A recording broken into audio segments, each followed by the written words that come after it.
I have tried and failed to make this video. I don't know how many times. I am just too close to the material and I end up going on these wandering path segues. I have my notes and I'm going to be reading from them. So you're going to see me going back and forth. But I really want to stay on topic. But this is a topic that really genuinely needs to be addressed. And so I'm going to gloss over things, but I want this to be short. And I want it to just make a point so that you don't fall out of your chair dying of boredom. And this is something that I've been touching on a lot in my videos. When I saw a short on YouTube, once again pushing this particular narrative, I was like, I often just kind of talk about stuff and ramble. This time I'm going to do my very best to stick on topic because it's something that really needs to be said. So in rebuttal to this statement that has not just been said by this one YouTuber, when the gods call you and you're dealing with the gods, they can come off incredibly harsh, possibly even as abusive, and this is their way. There's a saying that you will either come back from the gods changed or you won't come back at all. In many modern spiritual communities, this is a prevalent and unchallenged belief, and it comes from the older belief. But when that older belief was out there, there was also a support system for people who were having shamanistic awakenings. A newly awakening shaman is basically an infant in the astral realm, and predators come and they come hungry. We don't have that today. What I have seen instead today is a lot of focus on join my Patreon, give me money, buy my book. It's gotten very materialistic and has lost a lot of that particular heart. And don't get me wrong, I would love it if this channel got monetized. The point is, though, times have changed. And we need to remember that there was an unspoken mode of care with this that we're not adding to that now. This belief that the gods are inherently harsh, that any suffering or is a difficult trial that they are inflicting for your necessary growth, or it's a lesson. It has merit. It does hold value. And yes, spiritual growth is not always comfortable. And true divine beings can test our mettle. I went through a mettle test.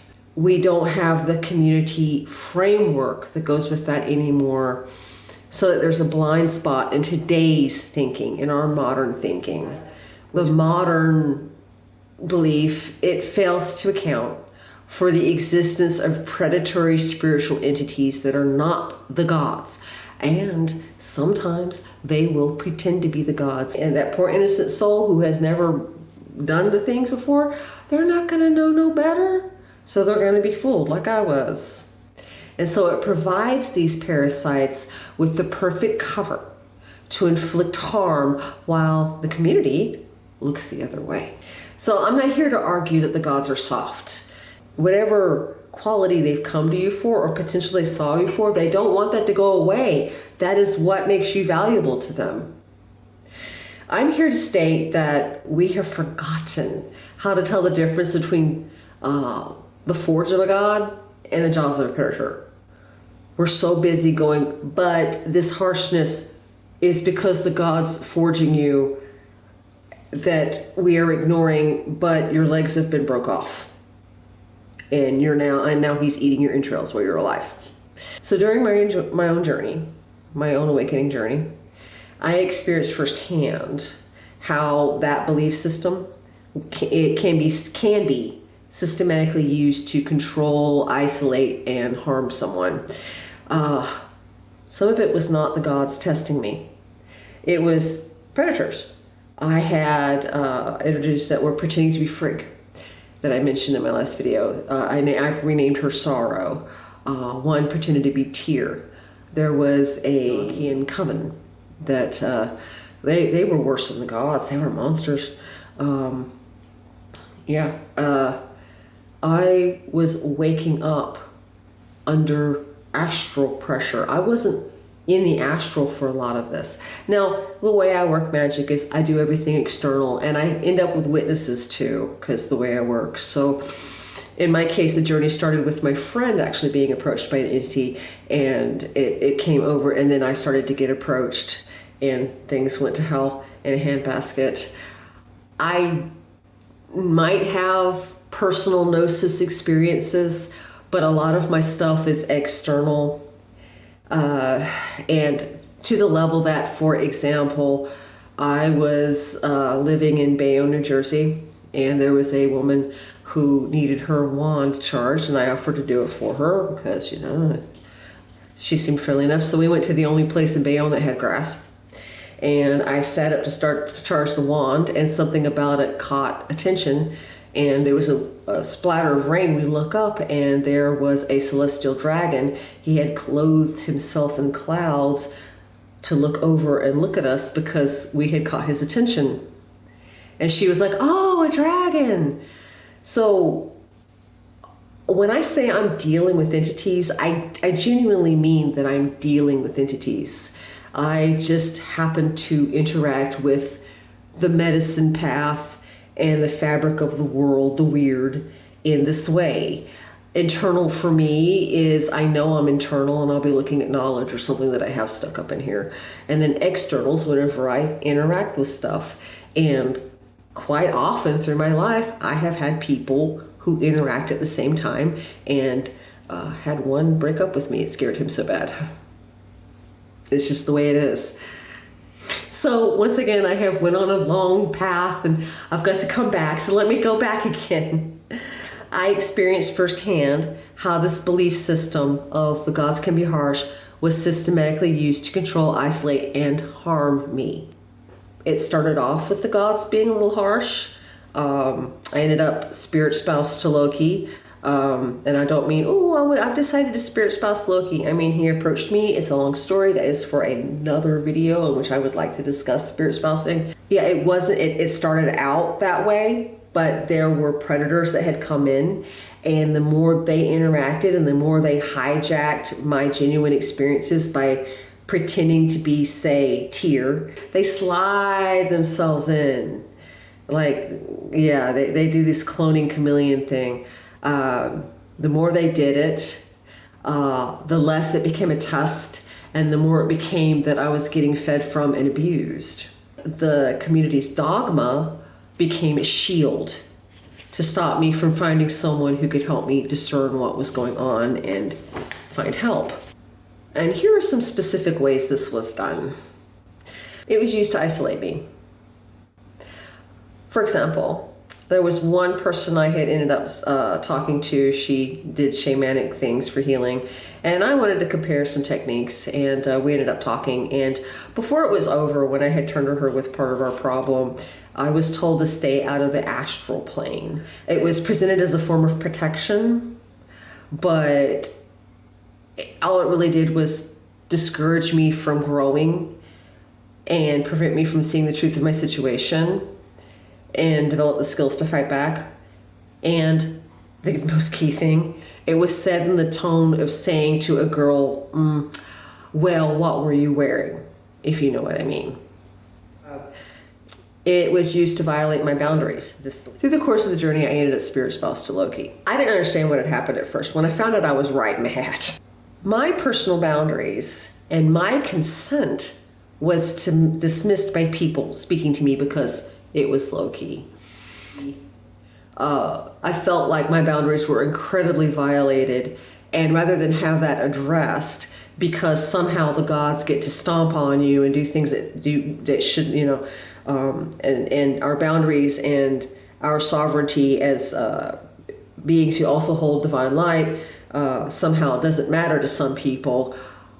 It was completely dismissed, and some people actually actively got angry at me, so that I was either, oh, well, you're not spirit spouse to him, nah, you're just putting on airs, or how dare you want to be you, that I should be grateful for the divine attention. Well, it turned out that some of it wasn't even divine attention. One of the beings hijacked in my journey was my spirit spouse Loki.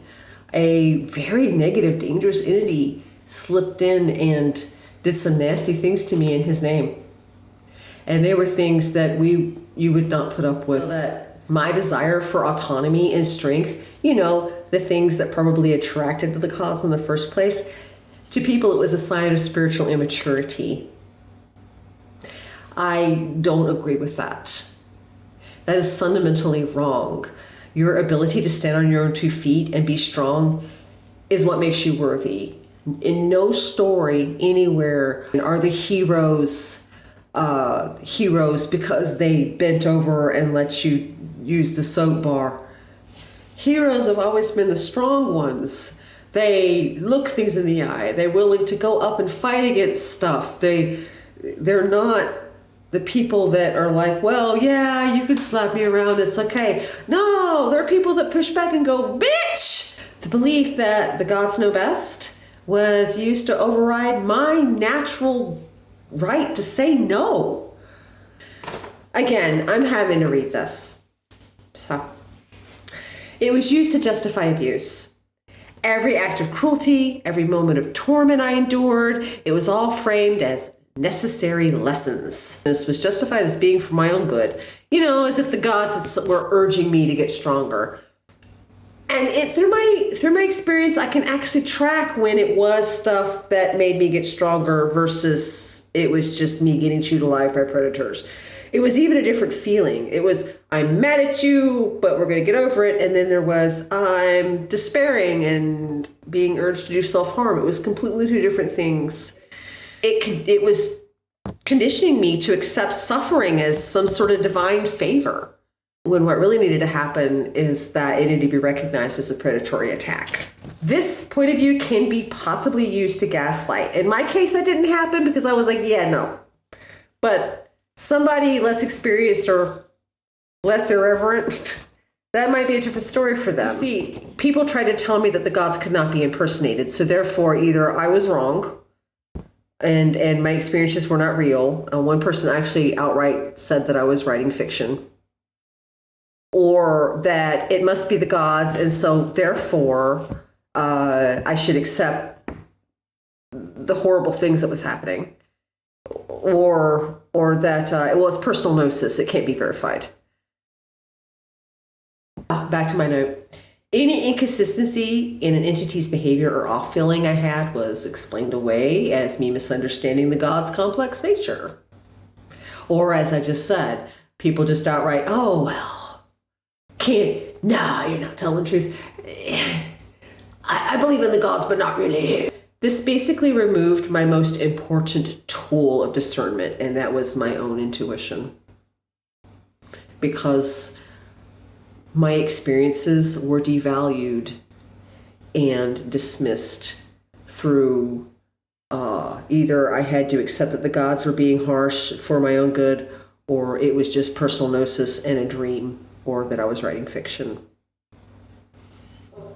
What I want to give you, because I'm pretty sure my little video is not going to fix the world, but maybe it'll help one person.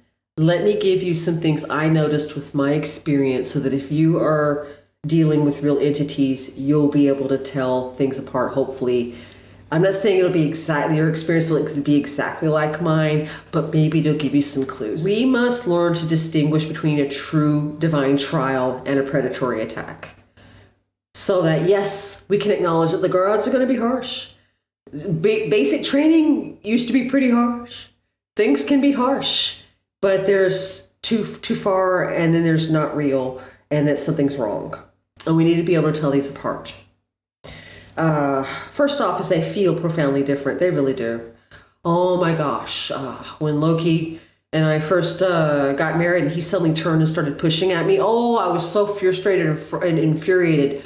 But I felt strong enough and I felt confident enough to go back and push back at him so that we were back and forth. And I wonder, was he having fun? He probably was having fun. But with the predators, there was a whole lot of gnashing of teeth, crying, telling them, stop this, stop hurting me, you're going too far, despair. It was completely too different. feelings to this. So that basically, one, what the gods are doing actually is a forge. You actually are being forged into something. And the other is just basically a slaughterhouse. So you pay attention to the details and the energy. Back to my list. A true divine trial is empowering, purposeful, respects your agency. That's important. It feels clean and authentic. You don't get frustrated. Hopefully you're strong enough to push back a little and go, no, me, strong Hulk. But what's more important is you'll feel safe enough to do it. But a predatory attack is draining, diminishing, violates your consent. Like I said, how many times did I tell them to say no? Not to do it? A lot. It's parasitic, it's chaotic, and it's basically fundamentally off. Your whole world falls apart. Like, I'm still putting my house back together, and I only dealt with it a couple of months. I can't imagine these people that have been dealing this way for years. I can't imagine the kind of lives they must have. They have to be strong to have made it. I almost didn't make it, and it's somebody who's been dealing with it for years. You're one strong person, and if you don't know that, you need to know that right now. You are strong to be able to keep dealing with that, and this means that you've got the strength to put up the barriers and tell them to go right off a cliff. Some specific examples of how, after the fact, I figured out I could have told them apart is, for example, Tyr. I had approached Tyr for something. It was really neat, my experience with him. And then I start interacting with him more often.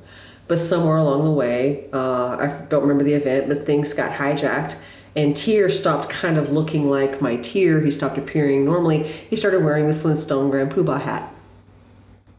That was an off marker.